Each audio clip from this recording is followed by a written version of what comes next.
Hey guys, welcome to Picksburgh. This is Anthony, and you are joining us today for the best morning show on the YouTube's Schmiriad. Appreciate you joining us for ECOM and beyond.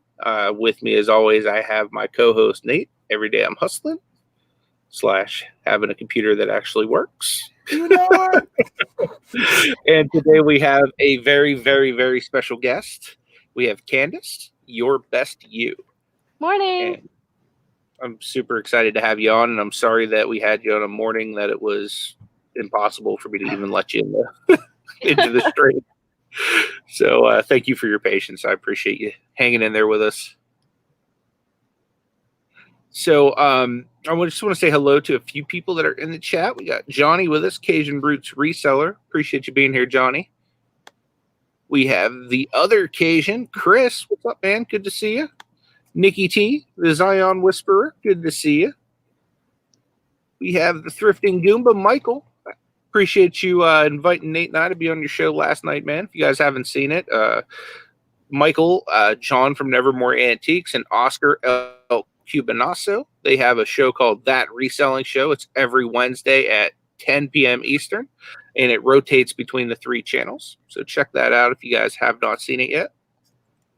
Definitely was an honor to go on there last night, and afterwards I may or may not have pulled a Nate dizzy, aka I fell asleep while we were chatting. I'm like, wait, what did you do? Was that awkward on the other end? Or you guys just think I left? Like I was out, bro. Like I was out. You were just randomly like commenting here and there, and then everyone's like, bye. And I was like, Anthony. I was like, okay, bye. And then I woke up this morning to a StreamYard with just me in it. So I was like, I messaged you at like 6 something in the morning. I was like, dude, I pulled a Nate dizzy. And I say that because Nate fell asleep on Danny May's live stream. At least I always had the decency cam wasn't on. We went off air. Yeah, at least your cam was off. Mine was full blown watching me for 50 minutes. Speaking of Danny May, there she is. Appreciate you dropping Candace's link, Danny May. Morning. We have Cleopatra's in the house. I got to see your smiling face this morning on Victoria's morning show. It was pretty awesome. Here you go, Nate. No, my G. What up? You did? Yep, we got this guy in the chat every day. I'm hustling, talking about my DB Brown computer. And how about that, guys? Before we even started the show today, we already had our first mention of DB Brown. Thanks for starting us off strong, Nate. Hey, I got to do what I do, right? Frank in the house, a stroke of luck. Him and Uncle B have a show they do every day, Monday through Friday, 1 p.m. Eastern. It's called Mile High Treasure Hunters. If you guys haven't checked it out, what are you waiting on? Lisa in the house, Siosa Sales. Highlighted Shane. My chat jumped. What's up, Lisa? Good to see you. Glad you're here. Yep, she says 0.000 doo-doo brown. That might be a record for us. That might be. Even Nikki T said the show hasn't even started yet.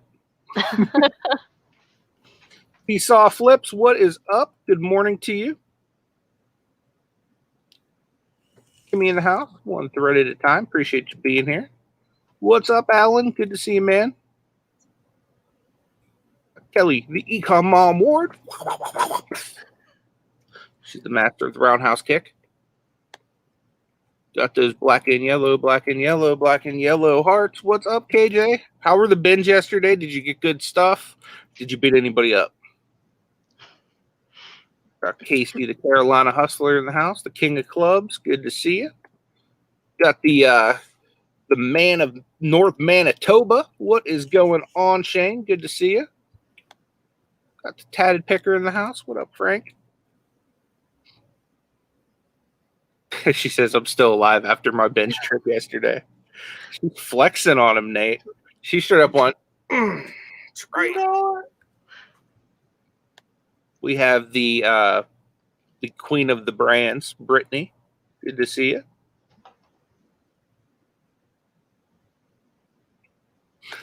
Goomba said he thought I was having phone issues last night. I was having like awakeness issues. Sleeping issues, computer issues. You got it all today.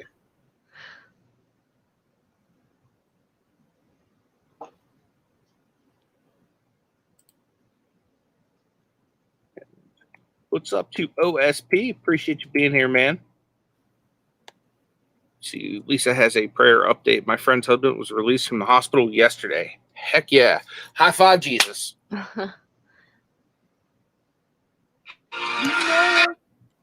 Every morning. Sam's in the house. What is up to the dapperest tiger that I know on the YouTubes? So, I think I said hello to everybody. If I missed anybody, feel free to like tag me or Nate or say hello or yell at us or, whatever. Appreciate everyone that's here. But I have a few questions I want to ask Candace.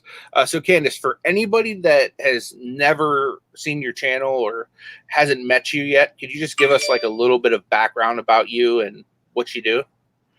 So I have been a part-time reseller since January of last year. I sell on eBay, Poshmark, and Mercari. And as of last week, I am actually now a full-time reseller. Thanks. My husband and I actually sell out of our 10 by 20 shed that we have, that we convert it into our reselling space. Started reselling kind of initially to help us get out of debt. And like I said, even now that we're debt free, we're now using reselling as a way to save up for our first house. So that's awesome. That's really awesome. Is that the shed that you're in now? Yes. Yeah. I'm loving the bins and shelves back here. I need some type of organization like that because behind the screen is chaos. Yeah, absolutely. My workspace is like my computer, all jacked up. But I envy a really neat, organized space like that. Yeah, it's been awesome having that separate space. I don't have to worry about the kids getting into my inventory and stuff too.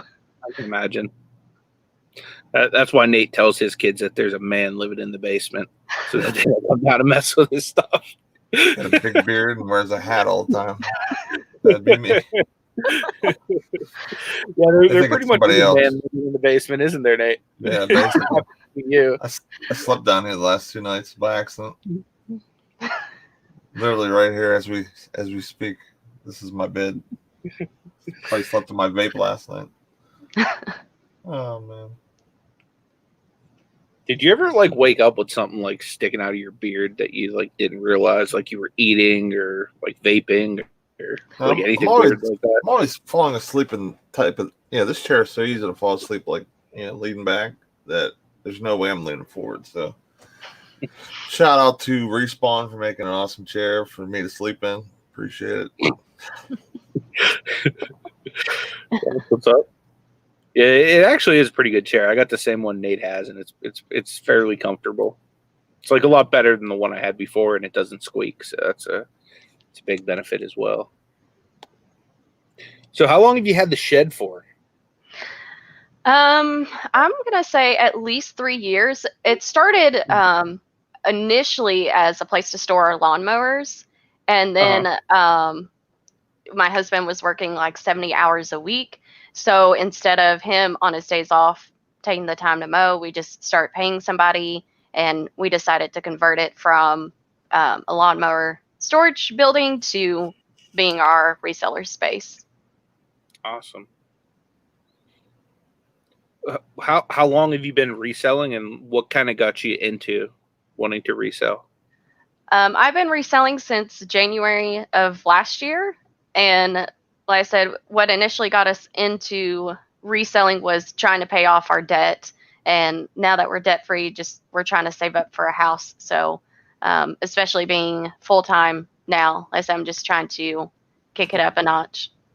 Absolutely. And does your husband, does he do a lot for the business as well? Yes, he actually was the one who started reselling well over 10 years ago. Just selling Cool. things here and there. He's always been on eBay. He hasn't tried any of the other platforms that I'm on. And primarily right now, he really enjoys going sourcing for me, which helps me out a lot with time, especially with two kids. So he really enjoys going to Walmart and doing the clearance and stuff and picking up items. We just had a pretty big haul the other night that we uploaded. Like I said, he really enjoys doing that, and that way it allows me to focus on just listing everything. Well, before I went full time, I actually worked for an ambulance medical billing company, and they were letting a lot of people go, due to the coronavirus and stuff. So, like I said, I did find out last week that I would, from now on, be a full-time reseller. So it wasn't necessarily my decision. We had contemplated me going full-time at one point, preferably after we had bought a house, but it just kind of worked out this way. And luckily we're in a good financial position. Like I said, being debt-free and having an emergency fund before all of this coronavirus stuff hit. So it just worked out to be perfect timing. Awesome. Yeah, I want to say what's up to Paul Antonelli. Appreciate you being here. Also want to say what's up to Justin Grimes Fines. Appreciate you being here too, my man. What up? You guys aren't subbed to Grimes. Make sure you show him some love. He's trying to get to 100,000 by the end of May. And he also happens to be Lion Tamer approved. So show him some love. So what type of things do you like to sell? Like, I know you do like I got on the all clothing that stuff. stuff. So when I first started reselling, I got onto Poshmark and decided to do a lot of clothing. Primarily, we have a Plato's Closet here, and trying to pay off debt, I was trying to keep my cost of goods very low, and they have these 90% off clearance sales. So I racked up on a whole bunch of clothing for like 10 and 20 cents, and that's how I initially started. I think my first investment into the business was about $90. And then it just started from there. I think it was October or November, I started on eBay and decided to start branching out a little bit away from clothing. I still do have a lot of clothing that I'm trying to sell and get rid of and move. But I have moved into health and beauty and electronics and stuff as well, which I really enjoy selling those type of items more than clothing, because it takes hardly no time at all to list that stuff compared to having to sit there and, measure clothing and take pictures of tags and everything. So Definitely, especially if you sell like women's clothing, like there's so many different styles and variants and lengths and different sizes by brand. And that's part of the reason why, like, I haven't sold either that much or not any women's clothing. Cause like I picked up some from like Goodwill and I got it for like $1 or less a piece. And, as I was like buying clothing, cause I sell clothing as well on eBay and Mercari. I have a Poshmark account. I just haven't really touched it since I started because of the sharing and things like that. So I haven't really messed with it. But yeah, I mean, with the women's clothing, there's just so much more involved and knowledge based where I don't know anything about it. Like there'll be stuff about like lengths of their sleeves and all this other stuff. I'm just like, I have no idea what they're talking about. It took me a while to figure out, a button down from a button up. It took me a while to figure that out. Yeah. But like the amount of knowledge, the amount of time, there's just so much into it. So I can understand why you want to switch from doing majority of clothing to hard goods, which, like you said, you could take pictures and really do a lot more. Are you listing stuff for like home goods and stuff like that on Poshmark as well? I'm not picking up necessarily home goods. I'm actually located out of Western Kentucky, Paducah. We're about 3.5, 4 hours from Louisville. But Okay. like I said, I'm not picking up too many home goods, even though I do have bins and stuff. I try not to pick up too many breakable items, especially with 2 little kids. So, like I said, I've been picking up primarily health and beauty, electronics, and I do have some like home items like water filters and stuff like that I'm listing. If I do pick up clothing, I'm trying to stick primarily to shoes because they're a lot easier to list, and I really enjoy picking up shoes. Yeah, that's probably one thing that I picked up the most during the pandemic was shoes. I always liked selling before. They were always a good sell, profit margin wise. And it was something that I had more opportunities than other things to buy. So it was really nice. And I just box them up right on it, what they are. And that's one of the only items that I'll prepackage. So I don't have like a bin like of like 900 shoes, and I'm like, where's the left one? So I do that a lot too. I just throw all of mine in bins, and like I have bins that are for used shoes and bins that are for new shoes, and that's literally the only determination. So when shoes sell, it's like, dang, that's like the next thing I need to start labeling is my bins and stuff like that. I want to say hi to Freddie, though. Blue Rhino Liquidations. I really appreciate you being here, Freddie. Z-Man Flips. Appreciate you being here, my man. Thank you so much for joining us. There's one other person that jumped in I wanted to say hi to. But there is a question here from Fat Elvis.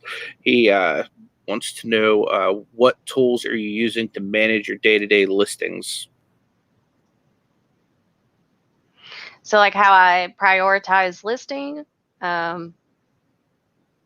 Basically, like just like what tools do you use, like to just do anything that you do with your business?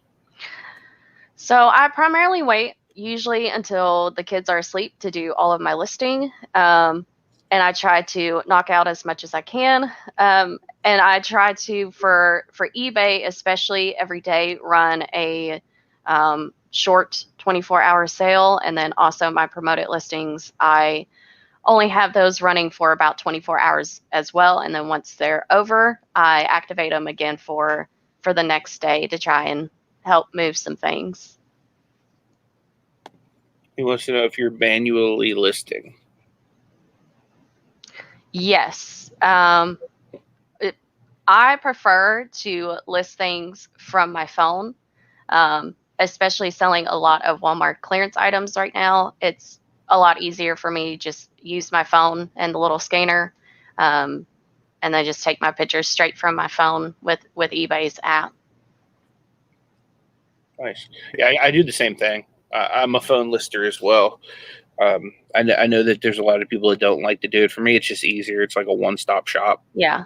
Now, when I first started on eBay and I had over 400 clothing items from Poshmark that I was trying to cross list, I definitely used List Perfectly to cross list all of it and just have my photos and stuff moved over really quickly.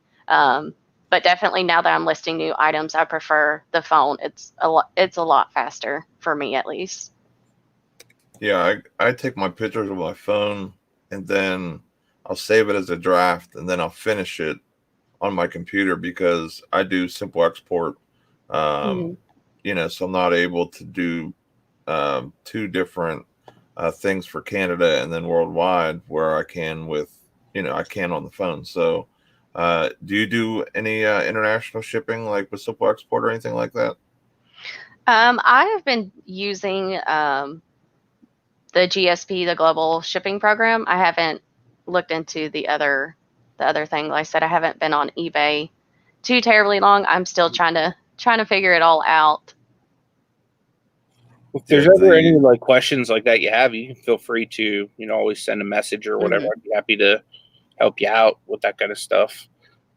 So would you say Posh is probably your primary then? If you it was primarily in the beginning when I was focused primarily on clothing.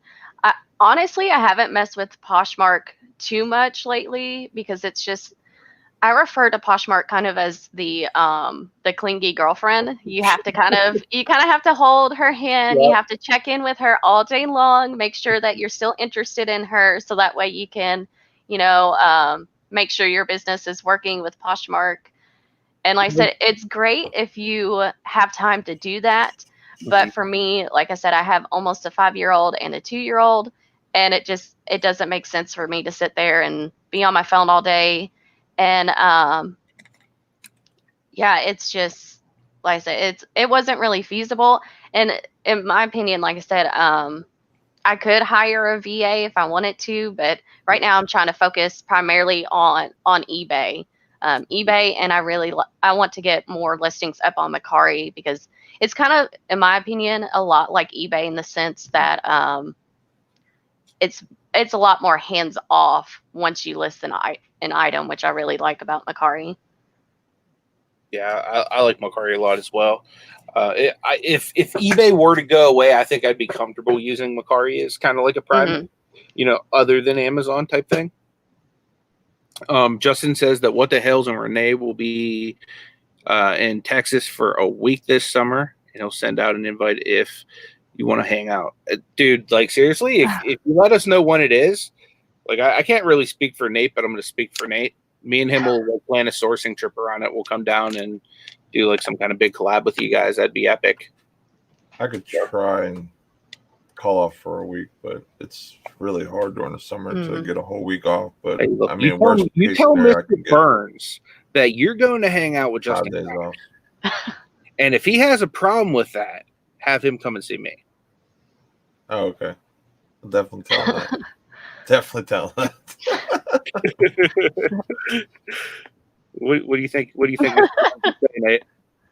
How's that conversation going to go? Oh, hell no. Now, there's the thing that stinks about my work is like we have a calendar, and this calendar has people's names on it. They'll call off for a week at a time, a couple days, whatever. And there's only so many people that can call off each day. It's like 2 or 3 people for a whole warehouse, right? And chances are, like during the good summer months, like June, July, August, like last year I couldn't take my week off till I think it was middle of August, or like pretty much basically when the kids go back to school, basically. And I mean, like we didn't really go anywhere last year anyway for vacation anyway, but like in the chance that I do, it would be nice to be able to have a good month to go, or at least take a couple days during the week. And that calendar was chock full to the point where like I couldn't even take like a personal day unless it was I think like a Friday maybe or a Sunday. And that's because there's only a few people working that day. So it's like the anomaly of being able to call off. So Paul says, what I heard Anthony say is, Nate, quit your job. I will pay your bills. So see, you just quit your job, Nate, because Paul's going to pay your bills. Far, man. No, he said you're paying my bills. That's what's up. What do you mean you'd be good friends? He says, I got 2 words for him. Paul wants to know if we go down and visit Justin, if there will be skinny dipping, Nate. The only dipping that will be French fries and some cheese or something, because I ain't skinny dipping. That and there isn't too much skinniness between me and Anthony as well. Are you trying to say that there's not going to be an ECOM and Beyond swimsuit calendar anytime soon? Is that what you're trying to tell me, Dave? If we want to keep viewers and subscribers, I'm going to say no. Damn. I want people to keep their lunches and breakfasts when they look at us. Of hitting it big as a plus size model. we might have to do the show like this if we did a calendar after that. People wouldn't be able to look at us anymore. We'd have to just come on like this and have a nice picture and call it a day.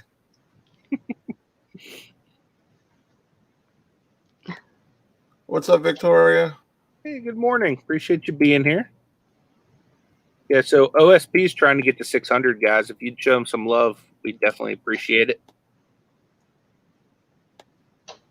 Okay, so Fat Elvis is asking, how long have you listed, and what is the best volume month if you can share units sold?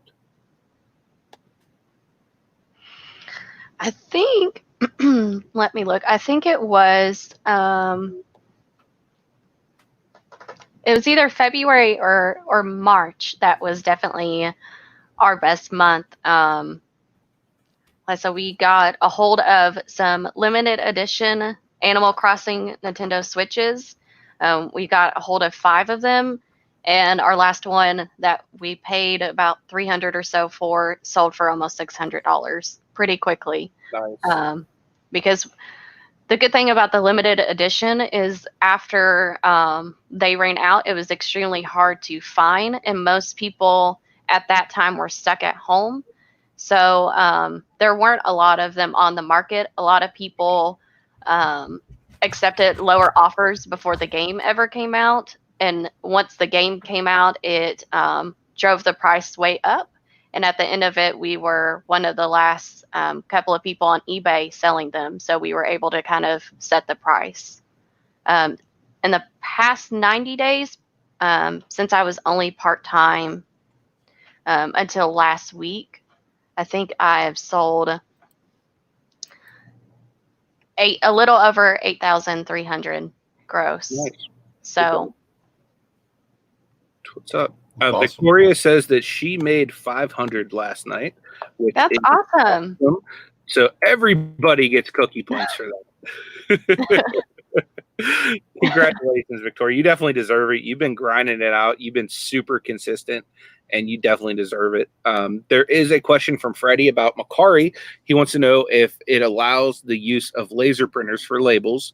Also, do they use USPS at all or no?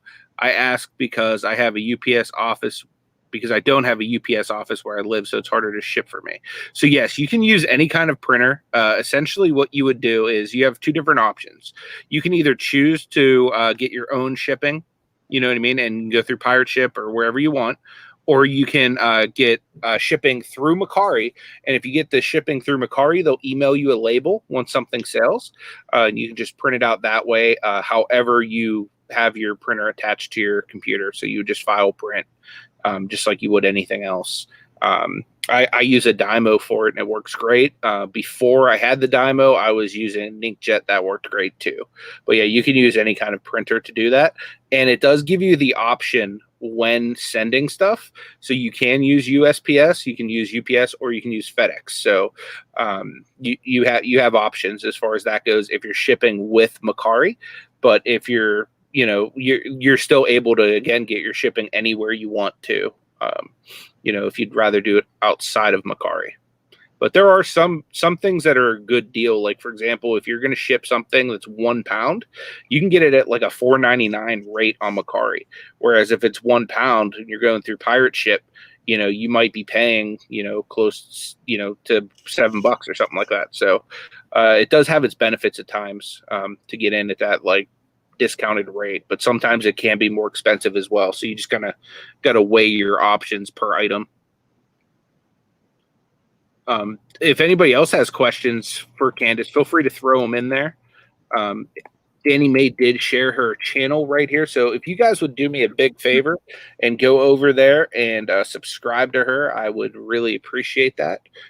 Definitely show her some love for taking time out of her busy schedule to come here and hang out with all of us this morning. Victoria says you look so much like her niece. When you guys are selling on Mercari, do you do free shipping primarily, or does it just depends on the item that you're selling? A lot of times I charge shipping, and most of the time I just go with Mercari's rates because a lot of the items I sell are lightweight or smalls. So I normally will save some money going with their like pound rate because it's essentially like using first class at a lower amount. Yeah, sorry. I don't know. I was going to say hi to LL Stash. He just wandered in the room. Appreciate you being here, Larry. Yeah, I definitely need. Oh, Good. Yeah, I need to definitely get some non-clothing items up on Mercari as well, because that's primarily what I have listed on there right now. Would you say clothing is your favorite thing to sell, or do you have a No. preference? Yeah, clothing is definitely not my favorite thing to sell. It was my favorite in the beginning because I could pick it up for so cheap, for 10 and 20 cents, because the closest bins to me is 2.5 hours away. So I still haven't made the trip out to Nashville to do that. But definitely, it was in the beginning, but now I really enjoy selling the multiple quantity listings. It's a huge, huge time saver. For my inventory, I try to keep my inventory system as simple as possible. All of the bins over there, I just have labeled A through Z, and then then my inventory bags, I just put, like, if it's in the A tub, it's like A1, A2, and then I've got an Excel spreadsheet. Like I said, I just try to keep things simple. When I'm listing on Poshmark, I put the inventory number in there, and on eBay, I put it usually in the SKU or the description where exactly my item is. That way, like I said, I can just go right to the bin and just pull it out when I'm ready to ship. Yeah, that's a really smart way of doing it. Yeah, like my inventory system with my clothing, I'll have it by type, because I have a good bit of clothes, but not like a ton of clothes. So I'm able to do with basically one huge tote, like for this, like pants or long sleeve or button ups or polos, and then my other stuff is kind of just scattered on shelves. And if I can't find it, I just go, Amber, where'd you put this? It usually messes with my inventory. So you'd be surprised how many times you hear Amber whenever we're not live. Yeah, she's clutch. She's my clutch performer. Yeah, she's definitely the MVP behind Every Day I'm Hustling. Definitely, 100%. Yeah, I'd be lost and have many bad feedbacks without her. So, dude, yeah, for sure.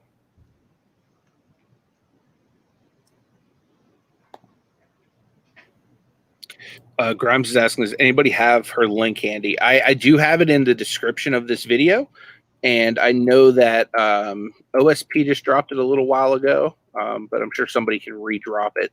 I got it. Okay, thanks, Nate. Appreciate it.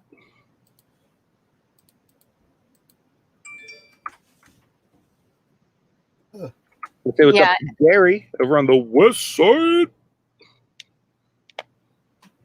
Here we go. Thank you, everybody.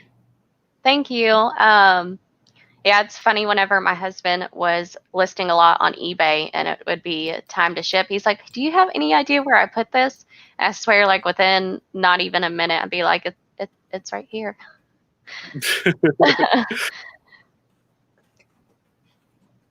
All right. So Tommy said to check our IG. So I'm going to pull up IG. Broke up. I couldn't understand what you're saying. WebME Market. Trying to figure out.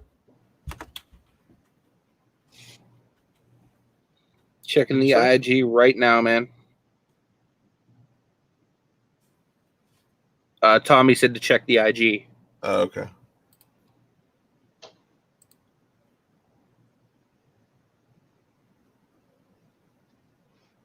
Cool. Yeah, I'll check this out, Tommy, right after the show. Appreciate you, man. Rev Resale's in the house. What is up, Rev? You guys don't have him.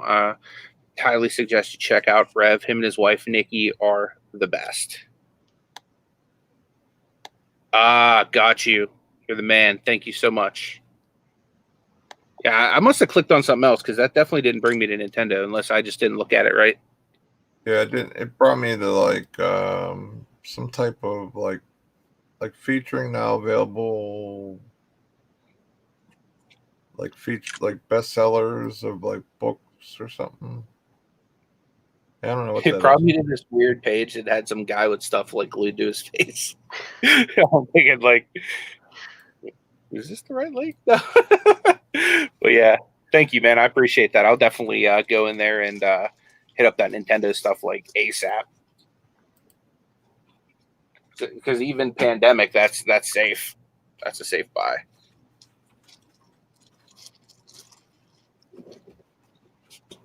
So what kind of goals do you have set for your resale business, Candace? Well, I said right now, since I just recently got laid off last week, I'm trying to replace the income that I was making before. Now that I am a full-time reseller and just get my listings increased. Right now, I'm a little shy of 450 active listings on eBay.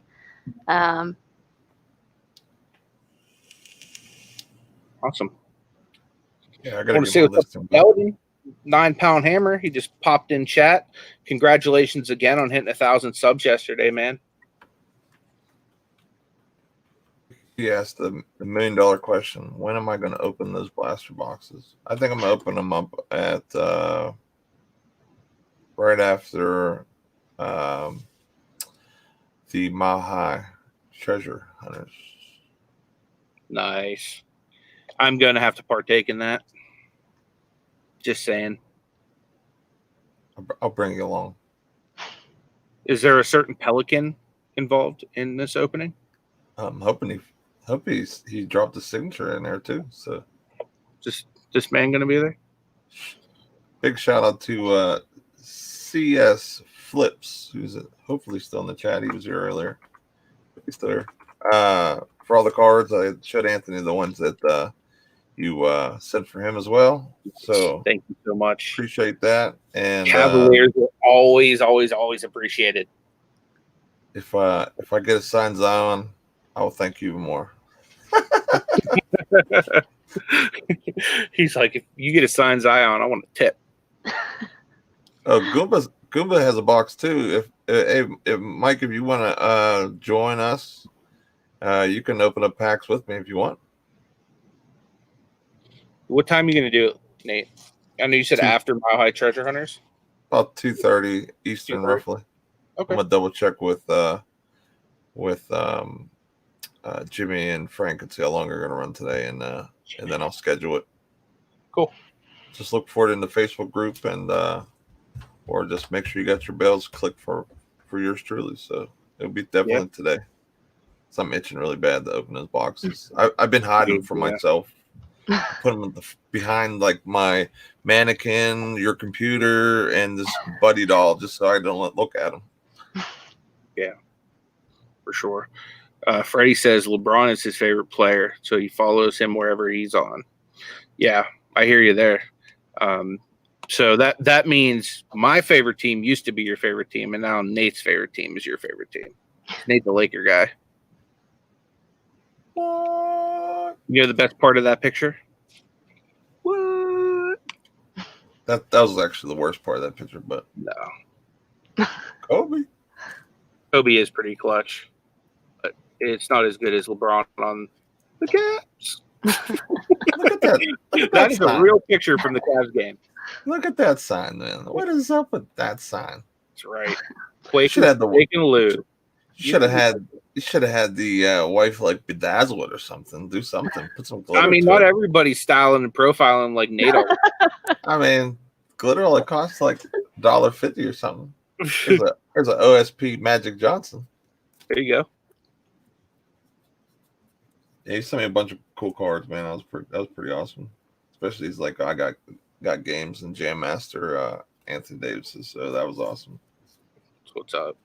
Yeah, those cards definitely make me smile. Even sent you probably the one good Cavs player that they have. Well, probably the only one. Hey, there's plenty of good Cavs. Where?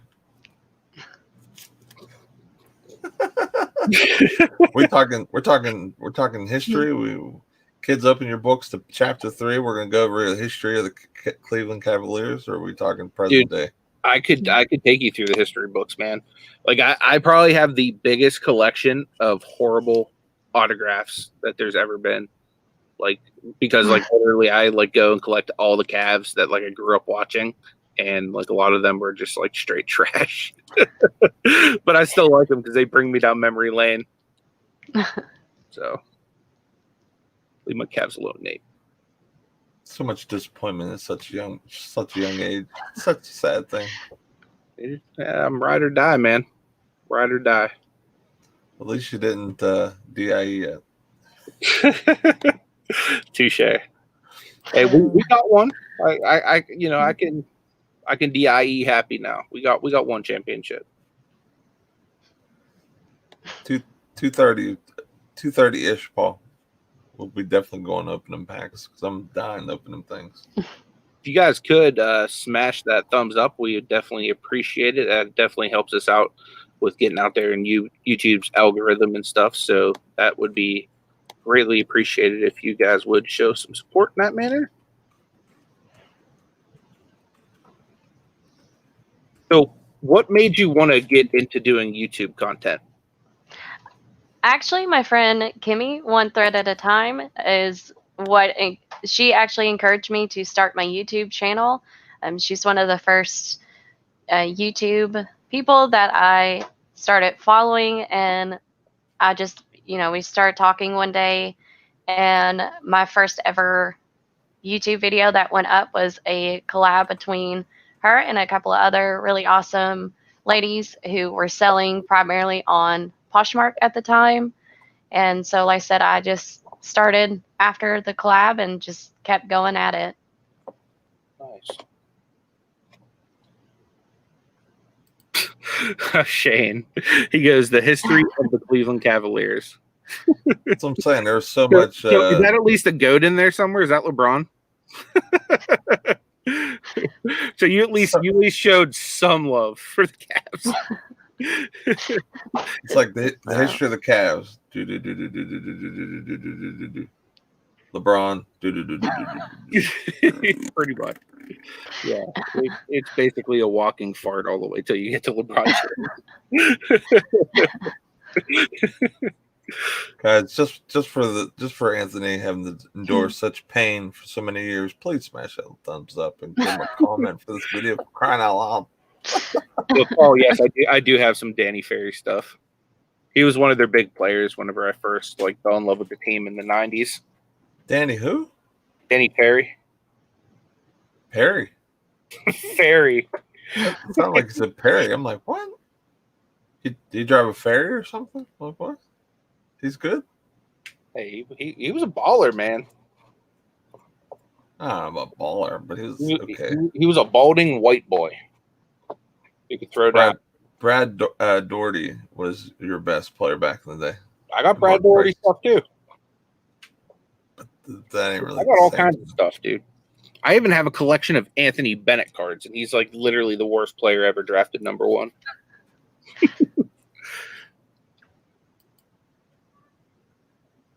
That's all I got to say about that. So yeah, there's the definition of yins. That's a Pittsburghese terminology. I appreciate it. I'm trying to break myself of the saying hey guys, but then again, when I don't say hey guys, I'm automatically saying hey y'all. Yep. Yeah, I've tried several times to not say certain things, but then I'm like, you know what? Screw it. I'm just gonna talk the way I talk, and people will, eventually like it or not. Oh, never mind. Okay, so Fat Elvis is asking, your best you, are you working out of your own or do you have office space? So we kind of talked about that a little bit earlier, but she has her own reselling shed. She's doing her best impersonation of shed flips. She has her own shed. Yeah, for sure. That is literally the most organized shed I've ever seen, though. It's insane. It's even color coded, and it's epic.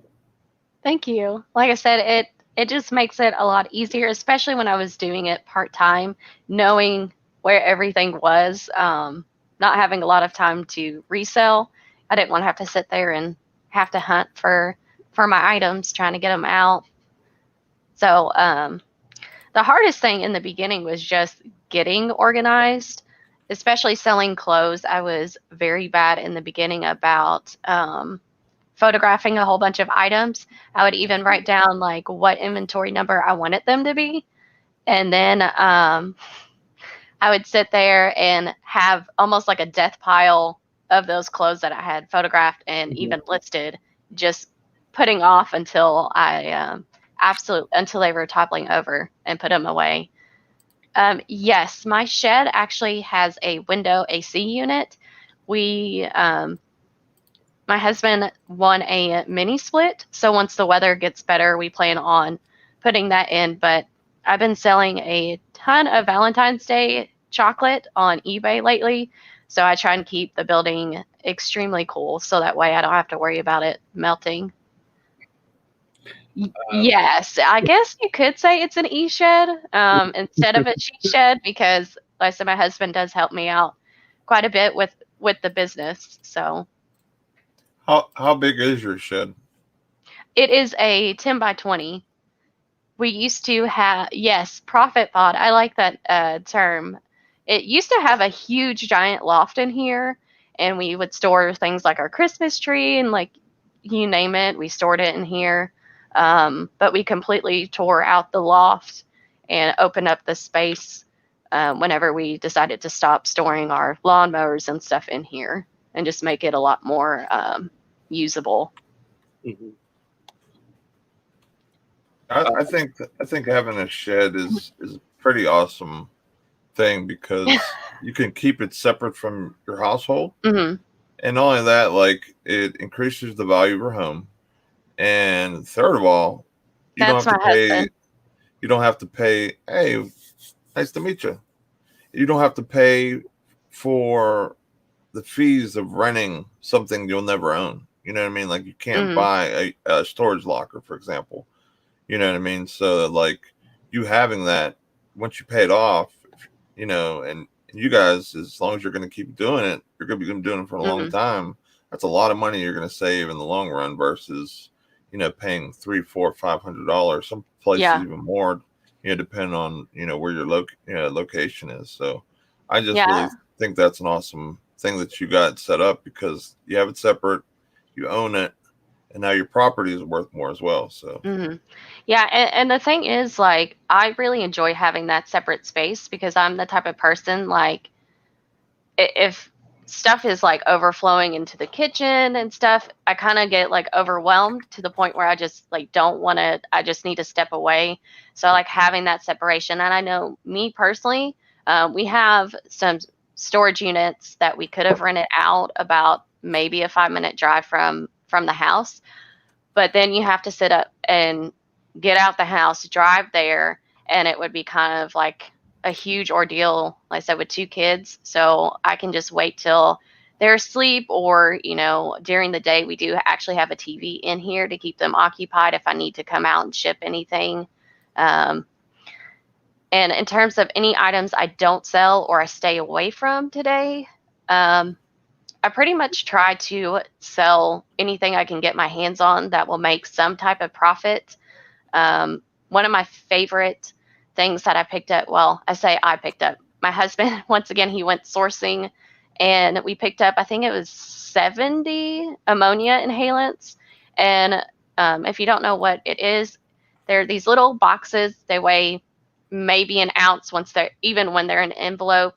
They're for people who are prone to fainting, or bodybuilders also use them. We picked them up for like 53 cents, and I was able to sell them for $5.99 to about $6. And even though there wasn't a whole lot of profit, I was still able to move them pretty quickly, especially during the pandemic. Right now, a lot of people are trying to pick up those health items. So we moved them all. I think it maybe took a month and a half to move all of them. So it was a consistent source of income. Was able to get some shipped out every single day, and the post office is right on the way to my husband's work. So nice. That's awesome.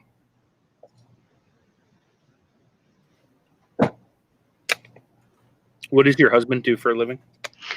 He actually is a sales manager at a manufactured housing Awesome. place. Before that, he worked for AT&T for 8 years. So I guess you can probably answer this too, because he's asking your husband. But with getting a shed like that, how much did your property taxes go up? We're actually in a pretty good position. We are renting right now from my mom's best friend, so we're on her land right now. We are saving up for a house, and the other good thing about having the reseller shed is when we get ready to move, we can just take this thing with us. That is awesome. That's really cool. Now, when you're moving it, you'd have to be like real careful as far as making sure stuff's secure, right? Just to make sure nothing would like fall over as they're dragging it. Yeah, I'm not 100% sure. I'm sure we would probably take out all of the tubs and all of that to make sure we don't have all of that come crashing down. For sure. Absolutely. But that's cool that you can just pick up and move that anytime. Mm-hmm. That's epic.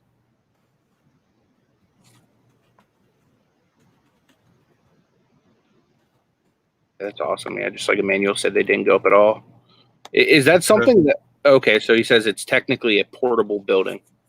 Okay, so is that how it's zoned? Like, do you have to have any kind of zoning to own something like that, or do they not have that like in your township or city or wherever you live?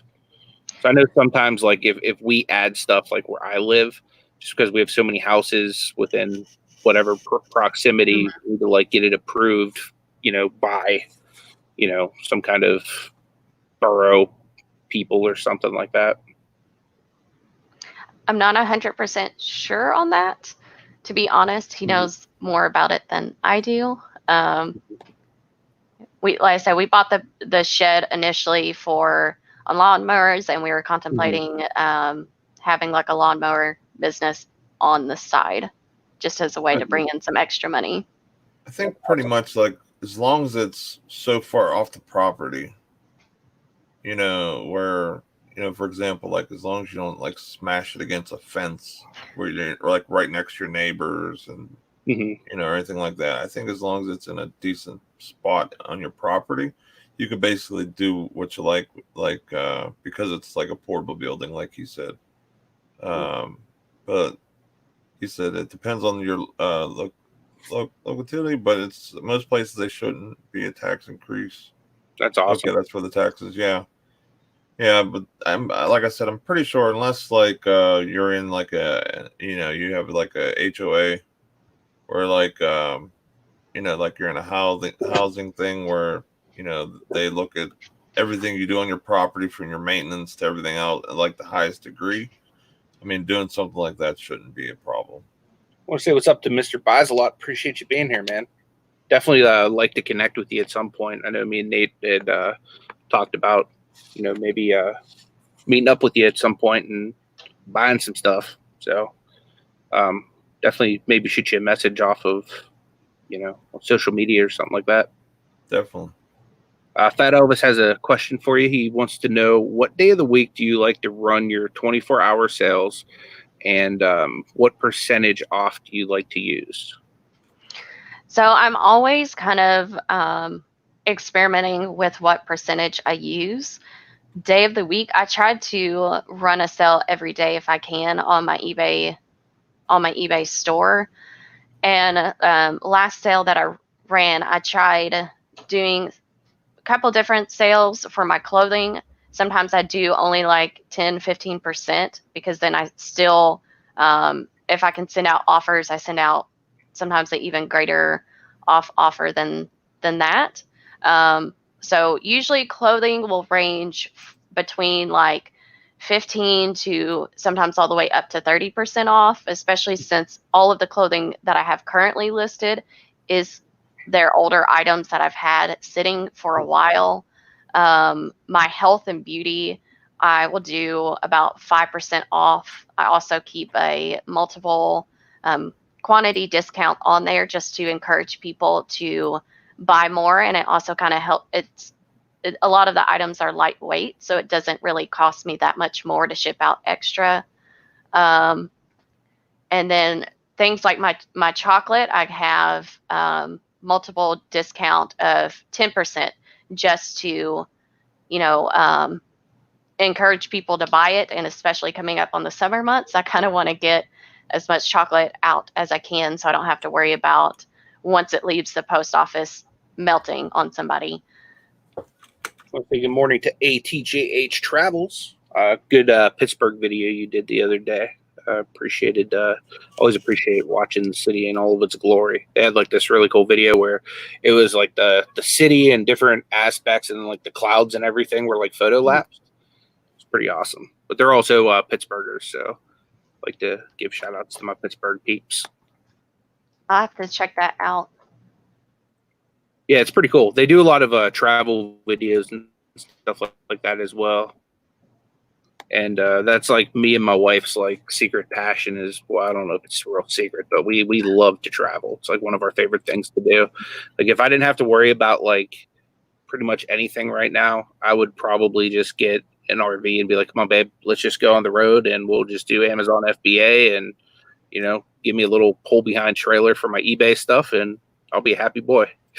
Just go see the whole world. Yeah, that would be awesome. I'm actually hoping to get into Amazon myself here soon, just as another stream of income. Mm-hmm.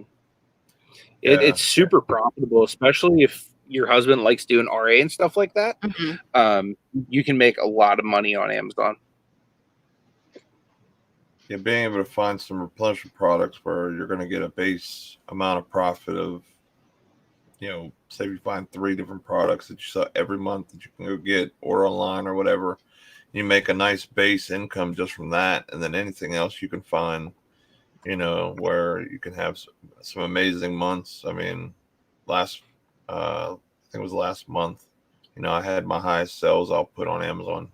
And, man, it was a lot of work because we did most of it merchant field because of what was going on. But I mean, having that deposit come roll in, it was amazing. You know what I mean? And it came in a good timing because now I have to buy a vehicle. So all that money goes in, it goes out. So yeah. Doesn't that suck? It always seems to happen too. Like right when you're like crushing it, you know what I mean? Then it's like, oh, well, like good thing I'm crushing it because now it's all gone. I was seriously making some like major headway, like to be able to go full time and to really do some really great things like with my business. And now I'm back to kind of square one, flipping the same, you know, money, it seems like again. So we'll be able to back up. It'll just take some time. And, you know, I have the grind. And if anything, it just makes me more hungry to keep doing what I'm doing. And maybe in a way, maybe it just wasn't the right time for me to jump into some bigger venture that, you know, that I was going to start looking in. So in a way, maybe it's, you know, God's way of just like saying, hey, slow down. Yeah. Do this. This might bite you. This might bite you, you know, bite you in the behind, and now you'll be really messed up. So maybe in a way, it's helping me from having something like that happen. So I'm gonna say what's up to Sonny, Las Vegas Thrifts. Appreciate you being here, my man. Paul did say that's one reason he's not doing a lot of eBay right now, because if they go home to Boston for a month or so, Amazon will at least still pack and ship like all of the orders and stuff that he does. And that's a nice thing. Even if he goes back to Boston, all he really needs is computer access and access to a printer to be able to send out more Amazon stuff, and they'll continue packing and shipping all of his stuff. So I fully understand, man. Like literally, like that's what I told my wife. Like I just want to grab the computer and the Dymo and hit the road and, you know, pick up some boxes and just kind of let Amazon pay for us to travel. Yeah. And the good thing about us experimenting with getting into RA, especially from Walmart, is all of our thrift stores and consignment places here have been closed until yesterday. I know the consignment stores here are open. So while we are already out getting groceries and stuff, we can always stop by the clearance section and pick up stuff that can make us money.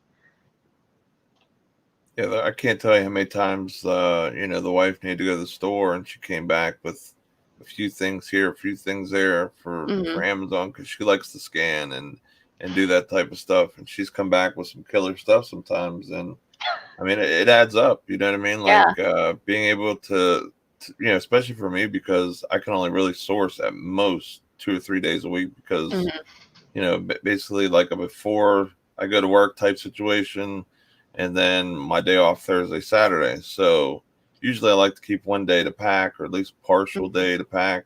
So really it's only like 1, maybe 2 times a week. So with her going in and getting a couple things here and there, it really helps add some punch to my shipment. And you know, just it's a huge help, anything that she does, from packing to helping me find stuff to your find inventory. Tough, man. She's a real MVP. She's the MVP. Yeah. But what Buffalo Picker said, Amazon will make you neglect your eBay store. When I started on eBay or on Amazon, I think I had close to 500 listings on eBay. Now I'm down to about 230, and a good chunk of it is YouTube creator merch. So I mean, that to tell you that as well. So you know, it is tough. The money, once you see, like, as soon as your shipment hits FBA, and then you're free to do everything else because your items are there. Right? They're doing all the work. Yeah. And like, for example, I was looking at an item that I was merch fulfilling. I know I was selling on eBay a couple months back, and the fees are very similar to like what FBA, what they charge. Like, everyone looks at that big fee as, well, they charge you so much money. But if you look at how the fee breaks down, they charge shipping, which their shipping is usually cheaper than what ours would cost. And they charge you what normally would, you know, their fee like eBay would. And a lot of people, they look at that as like some crazy amount, but that's literally what it's going to cost for you to do that. You know, so I think people get a little thrown off by that number, but honestly, it's amazing for me and for, you know, a lot of people. Like how Paul said, he's going to be able to go to Boston and still be able to make money. Like, it's awesome not to be able to shut that down. So to be able to send that stuff in, be hands off, and still do what you love or do what you have to do, priceless, man. It is priceless. Definitely. Everyone knows. But if you ever have questions on Amazon or anything like that, you can always feel free to reach out. Nate's like Mr. Miyagi when it comes to that stuff. He's like the Amazon guru. I know a little bit.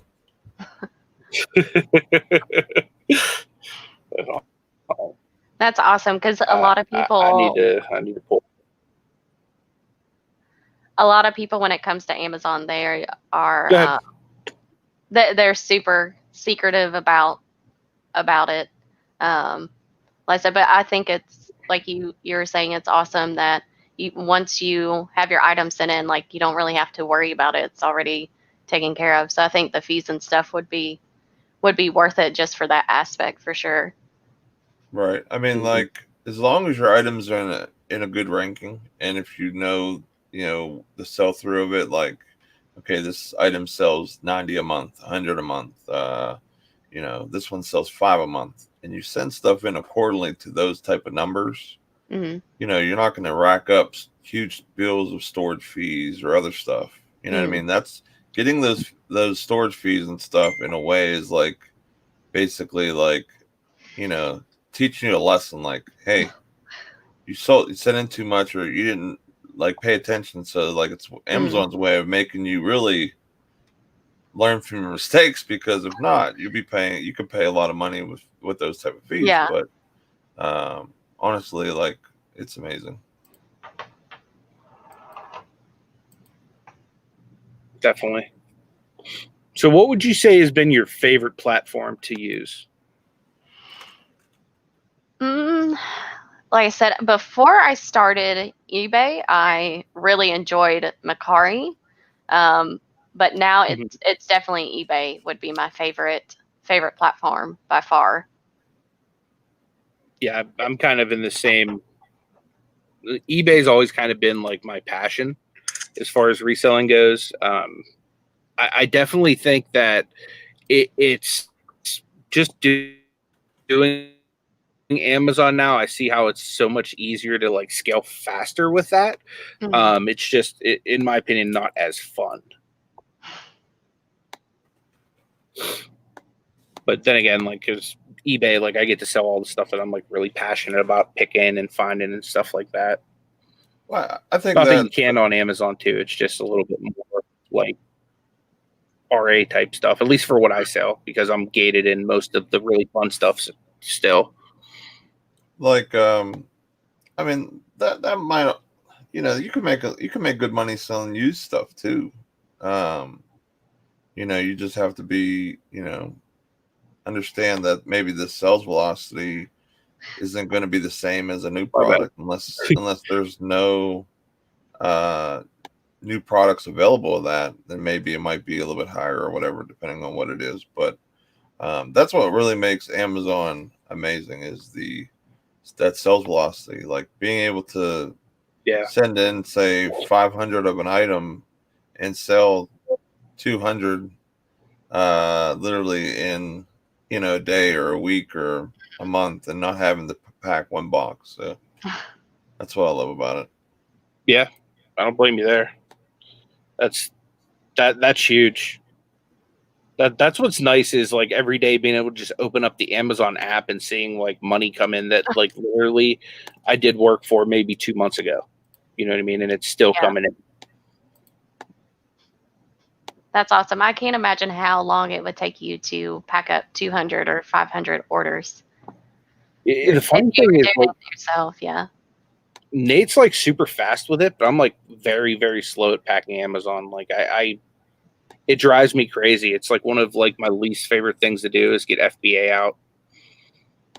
Honestly, to pack like an order, like my last order I sent in was right under 300. I packed that in, well, me and my wife packed that in a little under 3 hours. Wow.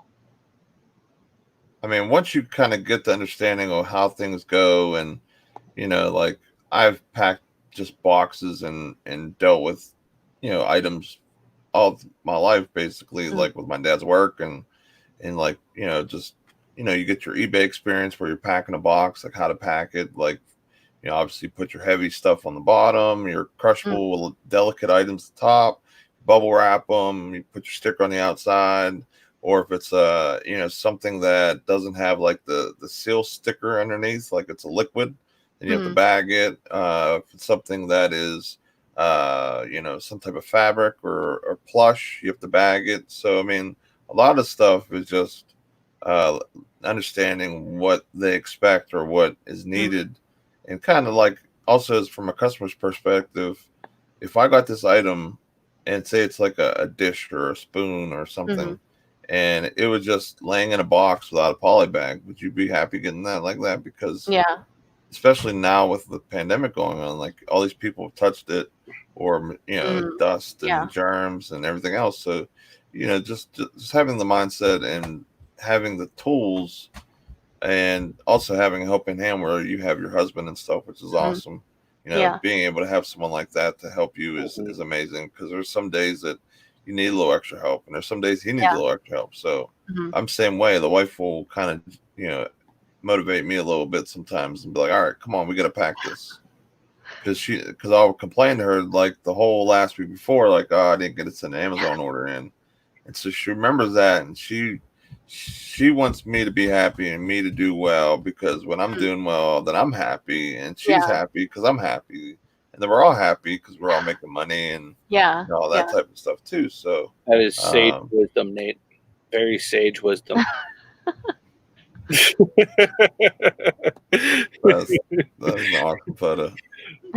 That may or may not look just like you. Speaking of which, Dan M, if you could somehow doctor his face into that picture, that'd be even better. Or even put glasses on, Mike Myers, I'd appreciate that.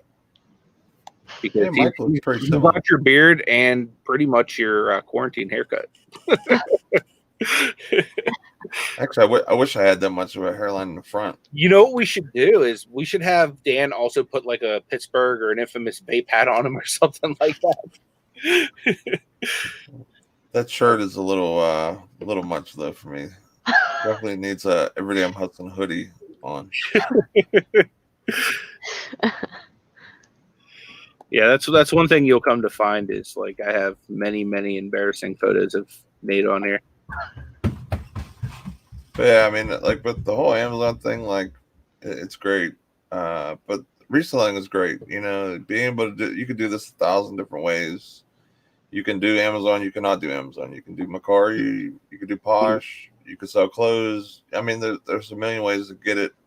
Just do what you can do, what you have the best opportunities to, what you have the best cash flow to do, which is probably the most important thing. Because if you start doing all these different things, it's pulling cash here and there. And Amazon is very cash heavy because you're buying new items. You might be buying some clearance or maybe some wholesale, but it is heavy. But you know, the amount of items that you're selling a month will be off the charts, maybe from what you compare to on the other ones if you put probably the same amount of effort or whatever. And because you have so many more customers on Amazon versus like the other ones, so it's just amazing for a little guy like me with my company going on there and being able to sell, you know, $20,000 in a month in sales is at a part-time, maybe I put full-time hours in, but you know, basically at a part-time type of schedule, you know what I mean? So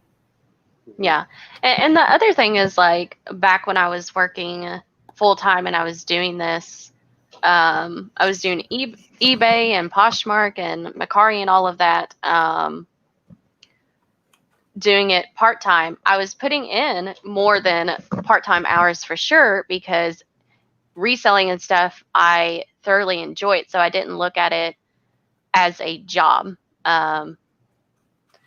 So like I said, it's definitely a game changer when you're doing something that you love doing, because it's given me, but both YouTube and reselling has given me a creative outlet. definitely it's given me, like, YouTube for me is like me being able to take a little bit of a break, have some friends, because honestly, like, I changed my life and the people I used to hang with, my whole type of thing. Like, I used to be like, I don't want to say a bad guy, but not the best guy. So I changed my life. I got rid of all the nonsense and I turned my hustling that I had into Got rid of a little legit. too much though, Nate. That Literally, like, yeah. I was some punk kid, doing nonsense, and I turned that hustle that I had and that I got and I learned and everything else into what you see today. And being able to be a part of this community and having friends and be able to, jump ideas off each other, help one another. Like, Buffalo Picker sent me some information just a minute ago. Like, that was awesome. Like, you know what I mean? Like, he didn't have to do that, but we all want to help each other. Like, Yeah. you know what I mean? Like, with Amazon, it's so secretive and it stinks, because I wish I could just, like, really just pour out the information that I have. But, there are certain people out there that would want to hurt my business or possibly, do damage to me personally, for more financial than anything else, probably. But I never have a problem, like, giving my opinion on, hey, is this a good item to sell on Amazon? Would you buy this? How many should I buy?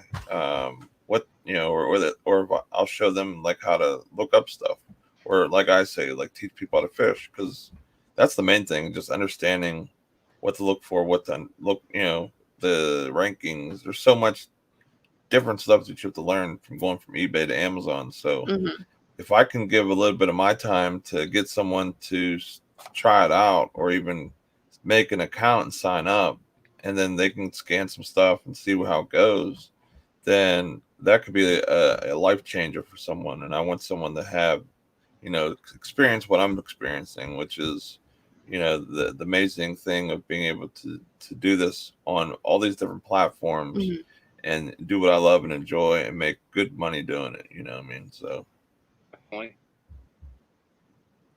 And that's the thing I love about the reseller community is, meeting so many new people on here, is the fact that everybody genuinely wants to see other people succeed, and they all have different insights about why they do their business a certain way, and they all have great tips and are just so willing to help everybody out, because it's like when everybody succeeds, like I said, we all kind of succeed together when we're helping everybody else out. Absolutely. The more eyes that come in this community, the better. Mm. I mean, honestly, if Sorry, it wasn't Pat, I've for already broken that rule. if it wasn't for Pat, me, we have like sharing content. you know, like YouTube Good, Nick. suggesting me to like a reselling channel or a storage channel or whatever, like I wouldn't be here. I wouldn't even know that you can make good money full time doing this, where I wouldn't have to work for some company who doesn't care about my well-being or my personal life or whatever. Yeah. You know, like I've been having car troubles for the last 3 weeks or whatever. And I told my boss, this is my engine is not good in my car. Like literally it bogs down, and next you know the engine lights flashing and I lose all this to power in my car. I was 3 minutes late for work. 3 minutes. And I told them, I said, sorry, I was 3 minutes late. I said, I'm having car issues. And I says, I have been because I can't do much with the dealerships because they're not able to sell vehicles, trade vehicles, anything. And I'm not going to put $4,000 into this and not get it back for 2 weeks. Oh, yeah. And my boss basically told me, who is Mr. Burns, he told me, Mr. Burns, he told me basically I have to figure it out. And I says, okay, well, I'll figure it out, but I can't, you know, I'm not going to pay $4,000 in a vehicle. It's only worth 5, 6, or 7,000. And I owe 5,000 on it. You know what I mean? That doesn't make any sense. And he says, well, I just done my dealership and I got something done. I says, you don't need an engine put in your car. Yeah. I says, you can get oil changes, but you can't get engines dropped in. So, you know, literally I got wrote up for it. You know what I mean? Like, and once you get so many of those, you're under the chopping block. So that's kind of basically is what's going on. You know what I mean? Like they don't care. They'll just find some knucklehead that, you know, has either little experience or no experience and expect to fill my shoes. And eventually, hopefully he can do half the job I can do, because I've been doing this all my life in that type of job that I'm doing it for them. And it's just a shame. Yeah. And right now I know is like the worst possible time for you to possibly need another vehicle, because all of this crap going on. I know a lot of employers are just kind of looking for any reason to get rid of people so they can hire other people in for less money. That's kind of what was going on at my job that I had. They were just trying to find any reason whatsoever to let people go, and then, like I said, hire people in for less money. See, that's what's funny about my job is, like, the other guy quit at the beginning of the pandemic to do Instacart, which at the time Instacart was doing great money. I'm not talking junk on anybody doing Instacart, because it's a good side hustle. But he quit it to do that, and I guess because of course, like, you know, he wasn't like what he's doing. So I'm the only guy on this shift that's, you know, left. Basically, they have somebody else that's in a leadership management position working with me side by side. So I'm the only one left. So you'd think that of all people that they would take it easy on, or at least like have a little bit of understanding for, would be me, because I'm the only one left. And if I leave, they literally have nobody that's ever run that shift. So it just goes to show you that no matter what, nobody is ever safe. Even if you were one guy on a shift, like I'm literally the only guy on. There usually was 2 or 3 guys on my shift. I'm the only one left, and they wrote me up over being like 3 minutes, not 2 hours, not 20 minutes, not an hour and a half, 3 minutes. And I told them, I says, you want to jump in my car, start it up? I says, I'll show you exactly what's going on. Yeah. So. What's up, Lobster? Good morning, man. Hey. Glad that you're Lobster. Here. I like the name change, man. Yeah. That's awesome. I gotta be honest with you, Lobster. I could never pronounce that first word, whatever it was. Yeah. Like I and don't even know what that word is. Like I it's try to search a channel, and then next you know I spell it wrong, and then I just like, man, I got to find him notification somewhere in my like folder or whatever. So yeah, I definitely like the Thrifty Lobster. That's pretty awesome, man. Somebody gets near your bolos, you just take out your little claw and just get him in the face. Right. But Fat Elvis Good said your boss needs a little love. I think he just needs a hug or something, but not come for me. you need is love. Dun, dun, dun. I'm gonna send him. I'm gonna send him Mama's number. She needs a mama.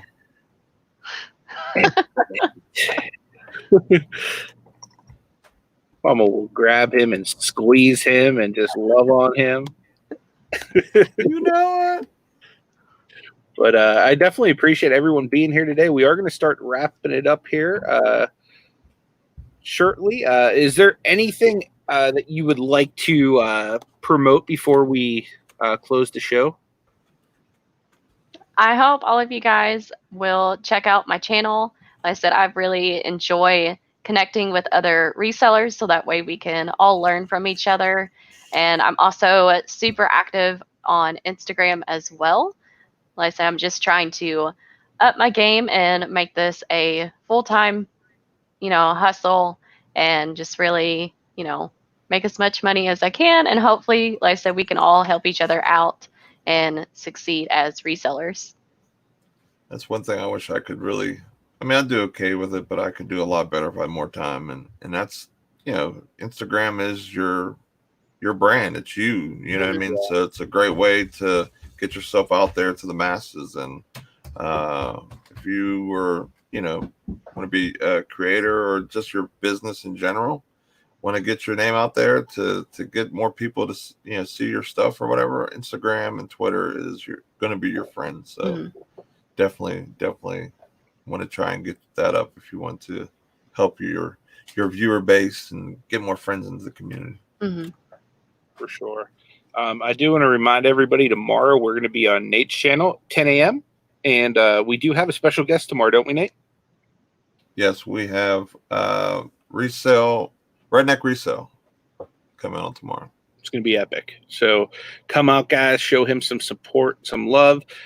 This Saturday on my channel, we do have our that we're doing now twice a month YouTube auction. So come on out. We're going to have tons of vintage toys, video games, all kinds of epic stuff.